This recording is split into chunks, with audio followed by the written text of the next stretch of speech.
a partial government shutdown 3 days away. Let's bring in America's 18, Hugo Gurdon from the Washington Examiner. There he is, looking good. Leslie Marshall, syndicated radio host. There she is. Guy Benson, townhall.com, political editor and co-host. You guys are looking good, too, by the way. Thank you, Sam. As are you. Merry Christmas. There you are, sunshine. I heard some negotiating by Sarah Sanders today. It seems like there is some room to talk. Yeah, I think there is room to talk. I don't think the White House wants the shutdown. Obviously, in the meeting at the weekend or last week with Nancy Pelosi and Chuck Schumer, the president really looked like he was going to stand firm on this. He does have a problem, of course, because he's backed down on this before, and he's just started his re-election campaign. It's a core promise. If he backs down again, he's going to be disappointing some people. But there is opposition to the shutdown. Leslie? Well, I think he doesn't have a choice. He has to compromise. I mean, the American people want compromise. They're tired of constant infighting, and the Democrats have to look at that. The Republicans have to look at that. But you also have to just look at numbers. He doesn't have the votes. And then when you have outgoing Republicans who aren't coming back, they're going on holiday break, and they're going to show up midweek to vote for this. And at the end of the day, if you say, okay, I'll take the $1.3 billion and I'll meet you halfway as a start, I'm not backing off of my campaign promise entirely, I think he would come out looking better, because the GOP will be blamed for the shutdown. Party in power is always blamed. Well, the president's looking at this number. He tweeted out, illegal immigration costs the United States more than $200 billion a year. How was this allowed to happen? Guy? Yeah, so he's on some level digging in. I think usually the shutdown cuts against Republicans, although last time the Schumer shutdown didn't end well for them. But Trump's been owning this one. He's like, yes, I'll shut down the government, and then backs off. So there's been some mixed messaging. I think what the White House needs, and there was a hint there from Sarah Sanders, is a plausible claim of victory, where they can come away to their voters and say, all right, look, the Democrats wanted to shut down the government. We didn't want to let that happen, but look what we got. We were able to secure X amount of money additionally over what they were offering for border security. I think you're onto something. I think you're exactly right about that. You can claim that, the construction continues and the borders are getting more and more secure. I mean, and look, that's the way you claim victory. Go ahead. 80 senators, including many Senate Democrats in 2006, voted for 700 miles of double border fencing, which is a physical barrier. Barack Obama, Hillary Clinton, Chuck Schumer, Dianne Feinstein, all voted for that bill in 06. Have them fund some of that, and Trump can say, look, here's a physical barrier, I got the wall, and the Democrats can say, oh, we agreed to it previously. They can both claim victory. It's quite possible. Let's jump to the Fox poll, guys. I just want to talk about attitude in America. I thought this was very interesting. Fox poll came out last night. How do you feel about the direction of the country? A year ago, you're hopeful at 41%.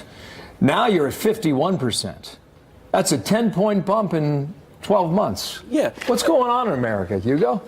It seems to me that although the narrative that comes out of Washington and comes out of the media is of the walls closing in on President Trump, and they're focused on things like the Russia investigation, the rest of the country is not.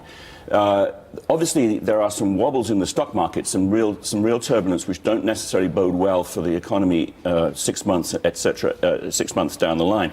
But right now, I think that a lot of people in America are feeling that the direction is pretty good.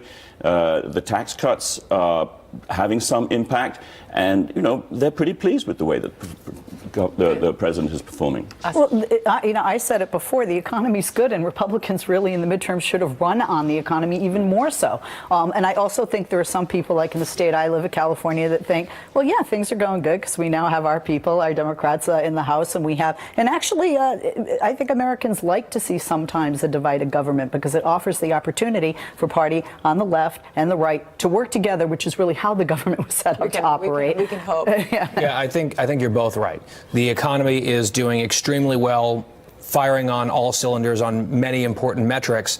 Whether that is sustainable through 2020 remains to be seen, but that has people feeling good, extra money in their pocket this Christmas season.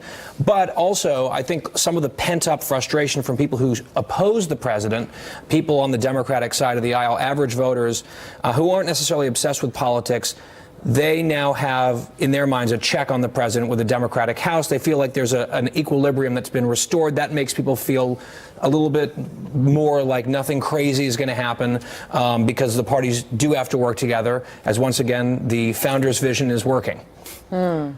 We won't play it, but Bill Bennett said something interesting earlier, talking about people's circumstance has improved. They're feeling more hopeful, but they're a little worried about what to say. Still talking about just such a divided nation and the rhetoric that is being talked about. Yeah, I think that the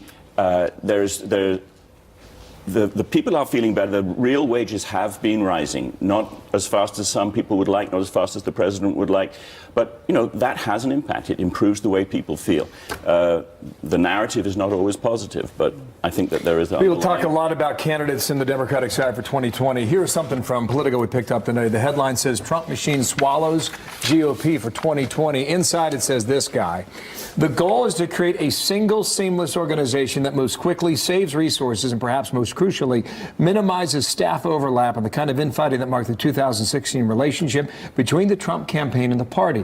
While a splintered field of Democrats fight for the nomination, Republicans expect to gain an organizational advantage. Right. Quote. Smart and stuff. You marry that with the data operation that they've been building for years, dating back to Reince Priebus, and that's a formidable force at the RNC. And I mean, let's face it, some people are saying, the Trump is swallowing the party whole. In a presidential reelection, the RNC, the entire job is to get the president reelected. That is not new. And so there are a lot of Democrats who think, you look at the midterms, you look at his approval rating numbers, we're going to beat this guy this time. He got lucky with Hillary and, he's threaded the needle. He is going to be a tough out. Every incumbent president is a tough out, and he's going to be one too. We got to go, Leslie. Got something on that? The whole splinter thing. I think actually one thing Democrats have to take a playbook from the Republicans is uniting, and I think this is uniting. I think it can help the president. I think it can help the people that support the president. It can hurt some of those party members running in states where it's purple or blue, or districts that are purple or blue. But the bottom line is, I do think it's united, and I do think Democrats need to be. We got some breaking united. news. Thank you, Leslie. Thank you, Guy. Thank you, Hugo. Thank you.